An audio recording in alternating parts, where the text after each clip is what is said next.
memberikan kita beribu-ribu bahkan berjuta-juta nikmat. Salah satunya nikmat iman, Islam, serta sehat walafiat, sehingga kita masih bisa diberikan kesempatan untuk bertemu dan berkumpul di tempat yang insya Allah penuh barokah ini. Amin ya rabbal alamin. Salawat beriringkan salam, marilah kita curah limpahkan kepada baginda besar alam, yakni Habibina wa Syafi'ina wa Maulana Muhammadin Sallallahu alaihi wasallam, yang telah membawa kita dari zaman kegelapan hingga zaman terang benderang seperti pada pagi hari ini. Kami ucapkan selamat datang kepada bapak-bapak dan ibu-ibu yang insya Allah akan menjalankan perjalanan ibadah umroh plus Turkinya bersama Zahida Tour Travel. Dan kami ucapkan banyak-banyak terima kasih kepada bapak dan ibu yang sudah mempercayakan perjalanan ibadah umrohnya bersama Zahida Tour Travel. Insya Allah kami semua akan semaksimal mungkin memberikan pelayanan yang terbaik kepada bapak dan ibu agar perjalanan ibadah umroh plus Turkinya berjalan dengan lancar tanpa suatu halangan apapun. Amin ya rabbal alamin. Kalian selama berada di Madinah yang bernama Hotel Grand Plaza Badar Al Maqam, jarak hotel ke masjid kurang lebih 50 meter. Dan ini adalah lobi Hotel Grand Plaza. Kemudian ini adalah ruangan kamar bapak dan ibu selama beristirahat di Madinah. Kemudian ini adalah restoran untuk bapak dan ibu sarapan, makan siang, dan makan malam selama berada di Madinah. Jadwal makan sarapan pada pukul 6.00 sampai 10.00. Kemudian makan siang pukul 13.00 sampai 15.30. Kemudian makan malam pukul 19.00 sampai 22.30. Tibalah Bapak dan Ibu di Madinah pada hari Rabu tanggal 25 Oktober 2023. Kemudian sholat subuh di airport Madinah. Kemudian tiba di Hotel Madinah kurang lebih pukul 07.00 proses check-in. Kemudian Bapak dan Ibu lanjut sarapan. Kemudian sholat 5 waktu di Masjid Nabawi dan perbanyak ibadah i'tikaf di Masjid Nabawi. Kemudian tiba di Istanbul pukul 18.25 waktu setempat. Kemudian take off Istanbul menuju Jakarta pada hari Rabu tanggal 1 November 2023 pukul 2.30. Kemudian insya Allah Bapak dan Ibu tiba di Jakarta pukul 18.00. Informasi penting. Yang pertama, program Istanbul 2 malam, Kapadokia 1 malam, Madinah 3 malam, dan Makkah 4 malam. 7 km, jarak terdekatnya itu 750 meter. Orang Eropa yang mau ke Asia dari Asia mau ke Eropa itu bisa menggunakan 3 jembatan gantung. Jembatan pertama dibuat oleh pemerintah Turki itu pada awal itu namanya jembatan Sultan Mehmet. Kemudian jembatan Bosporus, kemudian jembatan yang terbaru yang ketiga pada abad ke-21. Nah, untuk selain menggunakan jembatan, mereka itu bisa menggunakan kapal feri, menyeberang itu kapal feri, kemudian ada kereta bawah tanah melintasi Selat Bosporus. Kemudian ada juga jalan tol melintasi bawah Selat Bosporus di daerah sini. Itu yang jalan tolnya itu masih baru, tapi hanya bisa bawa shell karena anginnya cukup kuat. Kemudian tanggal 22-23 Oktobernya akan melanjutkan ke Kapadokia. Di sana suhunya antara 21 sampai 7 derajat yang paling rendah di pagi hari, di malam hari. Jadi tidak terlalu dingin juga. Sedangkan sebenarnya kalau di daerah Kapadokia ini memang dia itu dataran tinggi. Kondisinya memang selalu dingin. Kemudian pada tanggal 20 Oktobernya pindah lagi ke Istanbul. Kondisinya masih cerah berawan, pada suhunya 20 derajat sampai 18 derajat Celcius. Untuk musim gugur ini masih ada hujan tapi jarang. Yang pasti sih angin. Jadi untuk pelembab itu wajib, pelembab bibir dan pelembab kulit. Ya, next. Nah, untuk mata uang yang digunakan di Turki itu adalah Turkish lira. Satu Turkish lira itu menurun terus, jadi berubah-ubah. Saat ini sekitar 566 satu lira itu 566 rupiah. Sebelumnya itu tahun 2015 itu masih di 5.000, satu lira 5.000 rupiah. Sekarang anjlok terus, turun terus. Kemudian untuk menggunakan pembayaran di semua pertokoan itu mereka menerima lira, dolar, euro. Kalau untuk rupiah mereka tidak bisa menerima. Tapi ini untuk kawasan Istanbul dan untuk kawasan Kapadokia. Selain daripada itu mereka menerimanya Turkish lira. Kemudian Bapak Ibu bisa menggunakan kartu yang ada logo Mastercard, Sirus bisa. Kalau yang ada dialog lampu karena dia kaki ya. Di sini ada makamnya juga. Jadi Bapak Ibu bisa berziarah ke makamnya Mas Slamet. Ya, next. Kemudian Bapak Ibu langsung menuju ke tempat makan siang, tidak jauh dari Masjid Arab. Kemudian mengunjungi Istana Topkapı. Istana Topkapı ini, top itu artinya meriam, kapı itu artinya gerbang, jadi gerbang meriam. Yaitu sebenarnya istana yang kedua dibangun pada masa Kesultanan Utsmaniyah. Jadi yang pertama itu sekarang sudah tidak ada, posisinya ada di Grand Bazar. Nanti Bapak akan mengunjungi, itu pusat pasar perbelanjaan untuk para turis. Kemudian di Istana Topkapı ini, insya Allah Bapak Ibu akan dapat melihat peninggalan dari para nabi. Jadi di situ ada tapak kakinya Nabi Muhammad, ada jenggotnya, kemudian ada giginya juga, ada jubahnya juga. Tapi kalau jubah jarang kita bisa lihat karena biasanya kalau jubah dibukanya itu bulan Ramadan. Kemudian untuk pedang Nabi Daud, pedang Nabi Daud, kemudian tongkatnya Nabi Musa yang pernah berubah jadi ular, yang aslinya disimpan di sini. Jadi kenapa semua peninggalan Nabi ada di sini, di Turki, di untanya ya untuk menjadi tempat tinggal Rasulullah. Jadi bagaimana caranya? Di ontanya sudah jalan di Madinah, di pemukiman Madinah. Nah, kemudian unta itu kebenaran duduk di depannya rumahnya Ayyub al-Ansari. Jadi sahabat Ayyub al-Ansari ini pernah tinggal bersama dengan Rasulullah. Jadi pada saat itu Rasulullah kan rumahnya Ayyub al-Ansari ini 3 tingkat. Rasulullah waktu itu ingin tinggalnya di bawah, di lantai bawah, sedangkan Ayyub al-Ansari disuruh tinggal di atas. Tapi setelah 3 hari Ayyub al-Ansari merasa tidak enak karena berada di atas Nabi. Jadi Ayyub al-Ansari dengan memaksa Rasulullah untuk tinggal di atasnya karena dia tidak merasa nyaman. Jadi Ayyub al-Ansari tinggal di bawah, kemudian Nabi tinggal di atas. Ini Kurulus Osman. Nah, ini Kurulus Osman ini kawasan Laut Hitam. Jadi posisinya ada di Istanbul bagian utara. Ini masih baru 4 bulan buka. Ada yang tahu ya Kurulus Osman? Ya. Ada nonton film ya. Nah, ini adalah tempat syutingnya. Jadi produsernya itu membangun ini Kurulus Osman ini. Jadi ini masih banyak orang yang jarang kesini kok. Masih banyak. Kemudian di sini tuh nanti kita juga bisa makan siangnya di sini. Tapi Bapak Ibu kalau misalnya mau datang di syuting itu nggak bisa, dilarang. Tapi nanti kita ada pemandu lokal khusus di sini yang memang dia disediakan dari orang dalam sini. Terus Osman itu Bapak Ibu sudah tahu sejarahnya ya. Jadi awalnya itu menceritakan tentang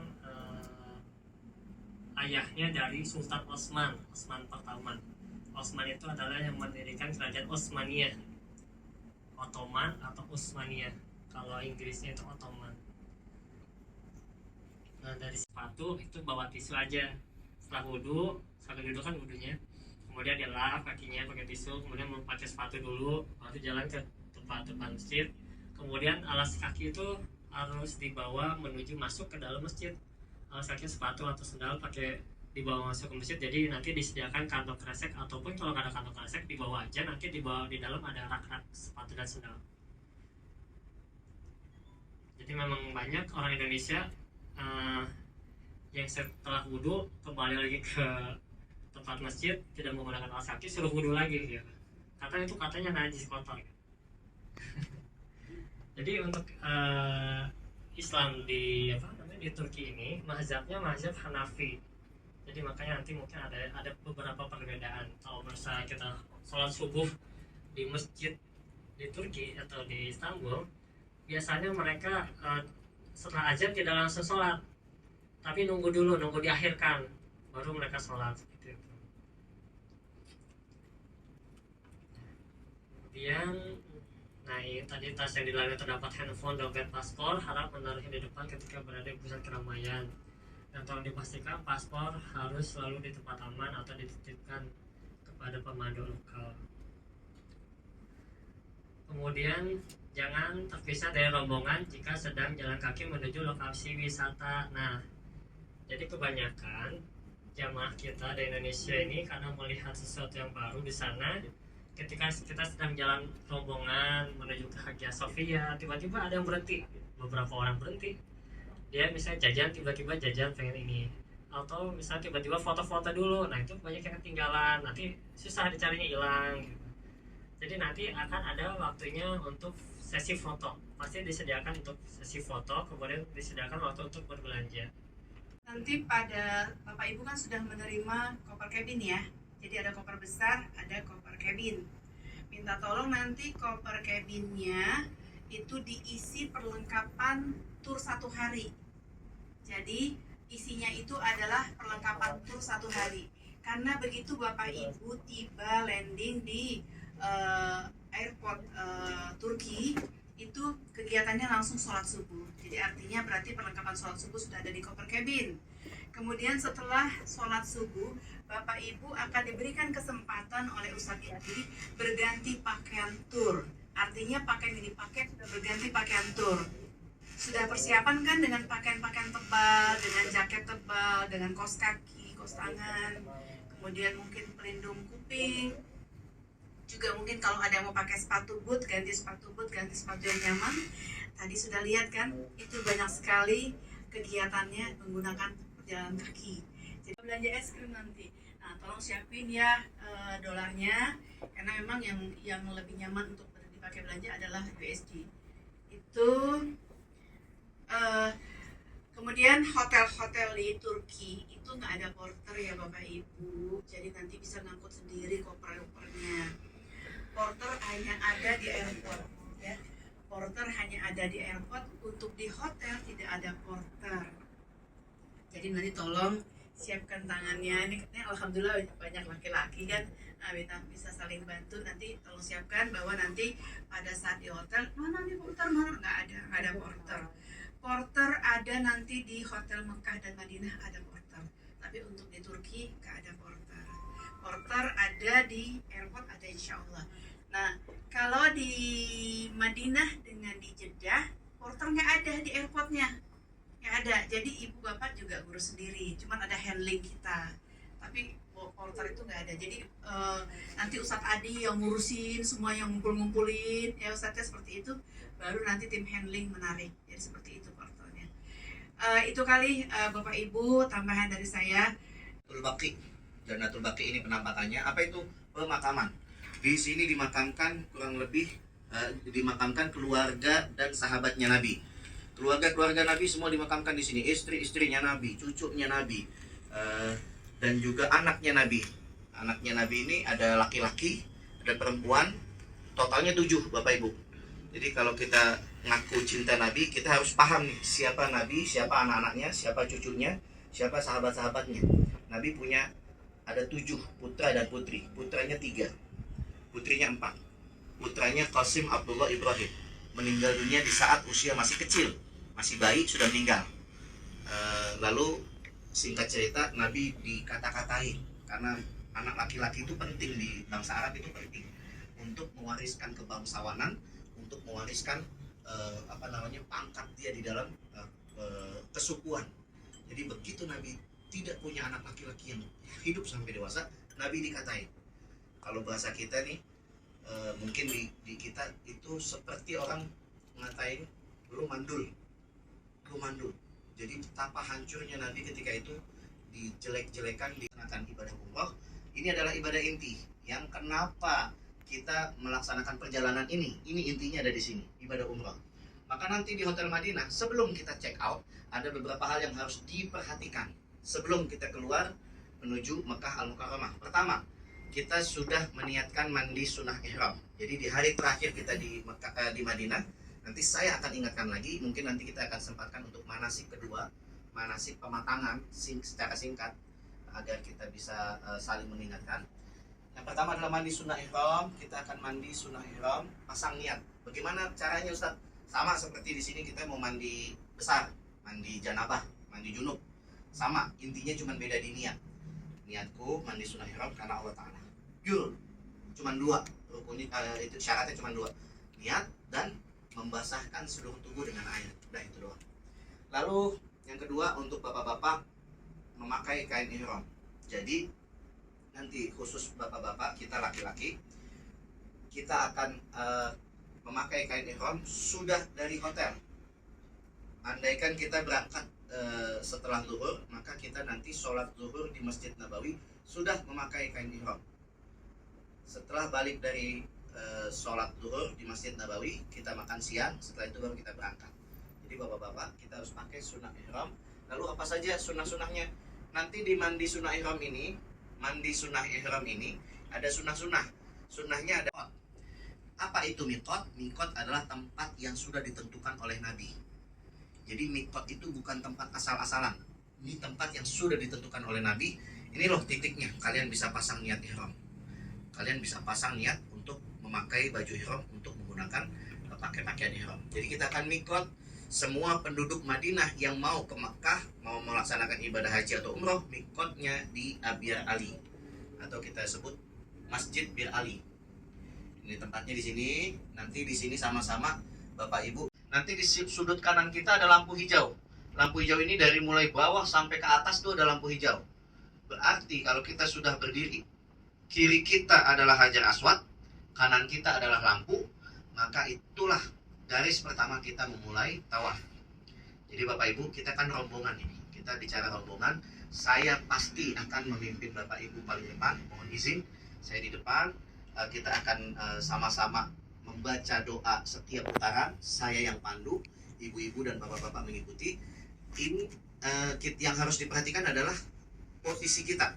Jadi kalau saya sudah bilang Bismillahirrahmanirrahim, tandanya kita sudah mulai putaran pertama. Bismillahirrahmanirrahim, kita sambil melihat sebelah Hajar Aswad.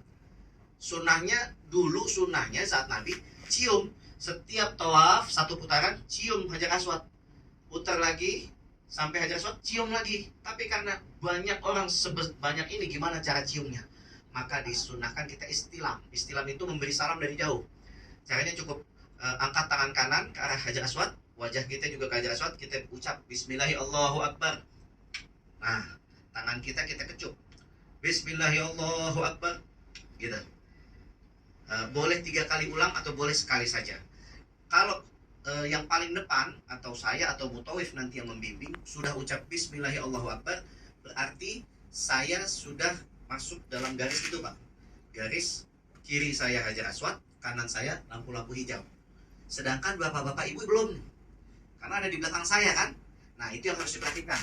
Begitu ibu-ibu, bapak-bapak ada di belakang saya, maka lihat dulu, udah waktunya ucap Bismillahirrahmanirrahim belum? Gitu. Patokannya kiri Hajar Aswad, kanan lampu hijau. Walaupun saya sudah di ujung depan, saya udah bilang Bismillahirrahmanirrahim, Bapak Ibu jangan ucap dulu. Begitu Bapak Ibu udah menghitung diri sendiri, sudah pas di garisnya, baru ucap sendiri Bismillahirrahmanirrahim. Saya sudah di depan. Berdebu. Tangan kita sudah berdebu. Nah, kalau ini kan yang kedua, sapukan telapak tangan ke wajah secara merata. Ini jangan disapu dulu nih, ada sunnahnya. Jadi setelah kita tepuk, ini bangku depan kita tepuk begini, sunnah kita bersihkan dulu. Bersihkan gimana caranya? Boleh begini, atau boleh ditiup. Boleh ditiup sekali, atau boleh kita tepuk. Baru kita usap ke wajah. Cuman jangan begitu kita begini, tepuknya begini-begini, hilang semua debunya. Nggak ada debu. Jadi kita usap 2 kali saja, atau kita tiup, Atau kita kalau ulama ngajarin kita bersihkan dengan digetarkan. Nah, ini cukup untuk membersihkan. Dengan cara seperti itu, lalu baru kita usap ke wajah. Usap ke wajah merata dari ujung rambut dahi sampai ke dagu. Jadi Bapak Ibu mau wudhu, mau tayamum, itu merata dari ujung rambut tumbuh. Contoh, kalau saya nih, kepala saya agak jenong, berarti ujung rambutnya ada di atas. Ini dari sini, Pak. Jadi tangan kita, kalau saya pakai peci, saya harus lepas peci saya. Kalau saya tayamum pakai peci, nggak sah tayamumnya. Jadi saya harus lepas peci, harus diusap betul-betul. Begitu debu sudah di tangan, sudah dibersihkan, baru kita usap dari atas sampai bawah, sampai dagu. Nah, sampai dagu. Cuman jangan 3 kali ulang, Pak. Ini bukan wudhu, ini tayamum. Tayamum cukup sekali. Sekali usap, selesai. Kalau 3 kali, Bapak bedakan namanya. Ya. Lalu telapak tangan. Nah, ini yang harus diperhatikan. Karena kita bukan menggunakan air, kita menggunakan debu, maka kita harus singkirkan dulu yang menghalangi kulit kita dengan debu. Jam tangan kita buka, lalu cincin kalau ada juga kita buka, baju kita buka dulu sampai ke sikut. Ini contoh dulu ya, sampai ke sikut. Jadi Bapak Ibu kalau tayamum kita harus buka semuanya sampai ke sikut. Lalu gimana? Usap muka, debu kita ke wajah, kita ambil lagi debunya. Ambil debunya, bersihkan, baru usap tangan kita kanan dan kiri langsung. Caranya gimana? Caranya begini. Set, diputar dari sisi bawah, set, diputar ke atas, jangan diputus, langsung kita putar lagi. Bawah ke atas. Selesai. Bukan 3 kali ulang, shot, enggak. Cukup debu itu sekali usap. Bawah dan atas. Set. Jangan terputus, jangan dilepas. Set. Kita masih nempel, ulang lagi di bawah. Set. Itu namanya tayamum. Nah, di sini laki-laki wajib memakai 2 helai kain saja tanpa celana dalam. Maka kita harus pastikan senyaman mungkin kita menggunakan kain ihram ini karena kita tidak menggunakan daleman. Kalau kita makainya sembarangan, izin. Itu ada yang, ya itulah. Ada yang gondol-gandul gitu ya. Nah, jadi, dan ini bukan sarung. Kalau sarung tertutup, enak dia, masih aman. Nah, ini 2 helai kain yang betul-betul tidak ada jahitan. Jadi kita harus pakai triknya. Ada banyak trik menggunakan kain ihram. Tapi kalau saya terbiasa menggunakan cara yang seperti ini. Ada 2 cara biasanya yang saya bawa. Yang pertama, bapak-bapak ini kita bisa tarik dulu ujung dengan ujung kanan dengan ujung kiri, kita tarik begini. Lalu kita, ini yang cara pertama ya. Lalu kita ambil yang bagian belakang, bagian depan ini, kita tarik sampai ke belakang. Nah, tarik sampai ke belakang gini. Nah, ujungnya kita pegang, lalu yang ujungnya lagi kita tarik. Setelah itu kita bawa ke depan dan kita lipat. Kalau udah kayak gini baru seperti sarung kita gulung. Ini cara yang pertama. Insya Allah aman. Ini walaupun kita melangkahkan kaki lebar, dia aman, nggak terlihat. Beda hal kalau kita pakainya yang seperti sarungan doang. Ujung ke ujung, lalu langsung kita pakai begini kayak sarung. Nah, terus kita lipat. Ini ada potensi kebuka. Nah, tuh. Ada potensi terbuka ya. Hati-hati. Nah, seperti ini nih. Ini ujung di depan kita taruh di mundur sedikit. Lalu kita lebihannya ini nih, kita tarik, kita tutup. Tutup begini. Kalau sudah kita tutup, sama seperti pakai sarung. Nah, begini. Jadi setelah kita tutup begini, lipat lagi ke depan, kita tutup seperti sarung. Nah, pastikan bapak-bapak kalau pakai ihram menutup pusar kita dan di atas mata kaki. Nggak boleh menutup mata kaki, harus di atas mata kaki. Nah, begini nih. Nanti mungkin kita dibantu dengan sabuk ya. dibantu dengan sabuk.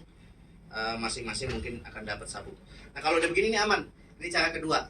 Saya juga biasa pakai cara ini. Nah ini kalau ini aman, tuh dia nggak terbuka, nggak, karena dilipat-lipat gitu.